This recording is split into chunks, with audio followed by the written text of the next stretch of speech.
What's up, Dice Rollers? Paul here, and I'll be your DM for a little while. I just got this wonderful game resource in my mailbox the other day, and the Deck of Many Things, the Deck of Many Fates, I'm going to be sharing with you today. And if you want this in your mailbox, there'll be a link down in the description below. I am an Amazon affiliate, and a few pennies will come my way if you decide to purchase it. Now, some people call the Deck of Many Things a game-breaking magic item. I prefer to call it a game-starting magic item, because there's so many things that can happen with your group. It can give your group all kinds of boons, and yes, all kinds of banes as well. But as we'll take a look, the Deck of Many Things, like I said, can be a great way to get your group unstuck. Like if your group is unwilling to go certain places or do certain things, or maybe they're just lack for what they want to do, this could actually give them some direction. So let me show you very quickly what the Deck of Many Things looks like in the old book, the first edition book, and in 5e. And here it is, the Deck of Many Things. A deck of many things, beneficial and baneful, usually is found contained within a box or leather pouch.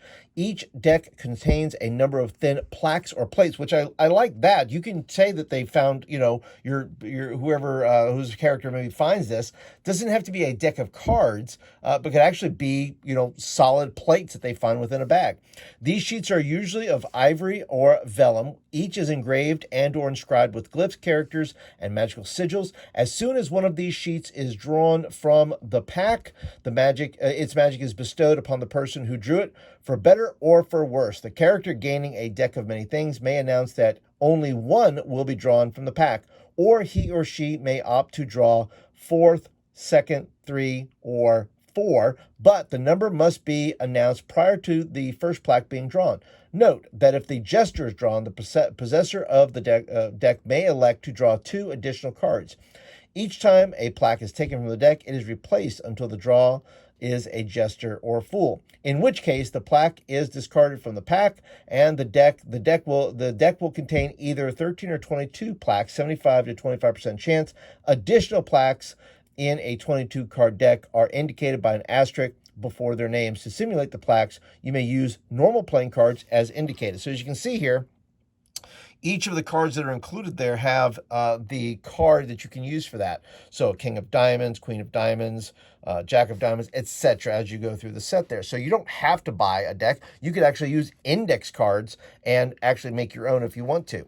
But yeah, and then it goes on to describe each of those, which I am not going to do, but I will show you what this looks like in 5e. All right, so in 5e, it pretty much has the same thing there, and it gives you all the different cards that are there, but it also gives you some really great looking artwork. And I believe there's some places on Etsy you could buy similar cards that are using the same kind of artwork that you see in the book there. And look at that, it just falls right down. That must be a card that I chose. But yeah, it says pretty much the same thing. The only thing that is somewhat nerfed in that response is in the Dungeon Master Guide, first advanced D&D, it's 1d4 wishes versus 1d3 wishes that you would get here. So you just roll the 1d4 and -1, obviously 1 being the lowest amount that you can get. All right, so let's go ahead and dig into the pack and show you what cards are available. Okay, so let's go ahead and open this up, and in here you will have, and I love the packaging. Look at how gorgeous that is. I think that's just beautiful how they designed this. And in there is a Deck of Many Things, how to use this. Basically, it gives you a little script there to tell you a little bit about it, and then it kind of breaks down, says how to use them. It also gives you a little hint there, gives you a little note to the DM there. Feast and Fallout gives you the reasons you're using this and what can become of it. And then on the back, I love it, that it gives you all the cards and what they do. So it's really a cool, quick reference guide. So there's the Deck of Many Fates, which I'll share in another video, but this one is going to be about the Deck of Many Things.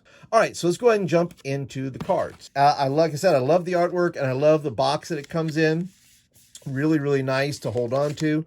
And here are your cards right here, and they're really, really cool looking. And each of the cards has its bane or boon on there. It says your mind suffers a wrenching alteration causing your alignment to change. Lawful becomes chaotic, good becomes evil, and vice versa. Like I said, these cards are, some people call them game breaking. I'm not sure that it is. I think it's interesting, especially if you have characters who are wanting to try something different or just test their luck. This can also be a great adventure starter. So the Donjon card, it'd be a good example of this. You become entombed in an extra-dimensional sphere. You remain imprisoned until you are found and released. You can't draw again. Now, that in itself leads to the adventure that whoever draw that card, now you're going to go and hunt them down. Or maybe they find the deck and the person who drew that card, the deck is found there, but somehow they see that and they go, wow, maybe we could go find this guy. We can find what dimensions he's on, or rescue him from a fallen from another dimension. So I think these can be very cool to start an adventure, or they can be used to redirect an adventure. If you're at a dead end, finding this pack of cards can certainly change things. One of the boons you can find right here is the Vizier. And it says, once within the next year, you may ask any question and receive a truthful, helpful solution. That's one you want to keep in your back pocket, maybe when you got the big bad there and you have to ask them questions, or if you're looking for maybe a key to your past, and you have to be able to ask a question and somebody has to answer you truthfully. Like I said, there's lots of great cards in here. The Moon spell is one that, of course, I know they would say, people say this is the game-breaking card, is because, look, you gain 1d3 uses of Wish spell, and that's Wish spell as the 9th level wizard has it. And the spell states the basic use of this spell is to duplicate any other spell of 8th level or lower. You don't need to meet any requirements in that spell, including costly components. The spell simply takes effect. Alternatively, you can create one of the following effects of your choice, and those alternatives can be found on page 288 of your player's handbook. So really, you can wish for anything, but it does have limitations, and of course, you as the DM can play the role of genie, and that if they are not, your players' characters are not specific about what they really want, you can kind of fudge around with that and make things happen as you wish. Now, here's one more card I want to look at, and that is Gem. And Gem is gain 50,000 gold piece in gold and gems. You say, Paul, why would I want to give that to my players? Because it gives them some agency. It says, look, what would we do with all this money? It could really progress the game. I don't think it breaks it. I think they'd say, oh, good, we're gonna invest it. We're gonna use it to buy equipment. We're going to open up a business, a bar, something like that. And I just think, what would your players do? It's a good question. Leave a comment down below. What would your players do with 50,000 gold pieces? Who knows? But it would certainly jumpstart your game in some way, even if you hadn't planned on it. But in this way, if you know that you're using the deck, you can plan on the things, the unexpected happening versus it being sprung upon you. So those are the Deck of Many Things cards. Like I said, they are beautiful. Flame, Uriel, great looking cards, great looking artwork.